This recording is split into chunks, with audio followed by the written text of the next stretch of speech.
Hello, নমস্কার বন্ধুরা, কেমন আছো সবাই? দেখো, আজকে পনিরের তরকারি রান্না করব। পনির, আলু আর মশলাগুলো কেটে নিয়েছি ভালো করে। এই আলুটা সুন্দর করে ভেজে নিচ্ছি লাল লাল করে। একটু সামান্য লবণ দিয়েছি। এবার পনিরটা ভেজে নিচ্ছি সামান্য লবণ দিয়ে। এবার আলু পনির ভেজে তুলে নিয়েছি। দেখো কি সুন্দর লাল লাল করে। এবার মশলার মধ্যে একটু জিরে ফোড়ন দিয়ে আর দিয়েছি আদা, আর দিয়েছি ধনে জিরে আর পোস্ত বেটে নিয়েছি। সুন্দর করে কষিয়ে নিয়েছি। দেখো তেল ছেড়ে গেছে।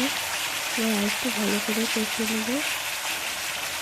তারপরে আলু আর পনিরটা এর মধ্যে দিয়ে ভালো সুন্দর করে কষিয়ে নিয়েছি। দেখো এরকমভাবে কষিয়ে নিতে হবে।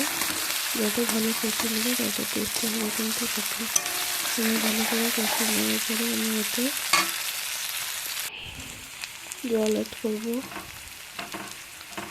দেখো জল দিয়ে ভালো করে জাল দিয়ে নেবো ফুটিয়ে।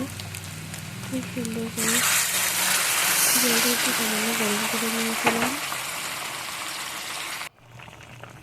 দেখো খুব সুন্দরভাবে পনিরের তরকারি আমি এইভাবে বানিয়ে নিয়েছি।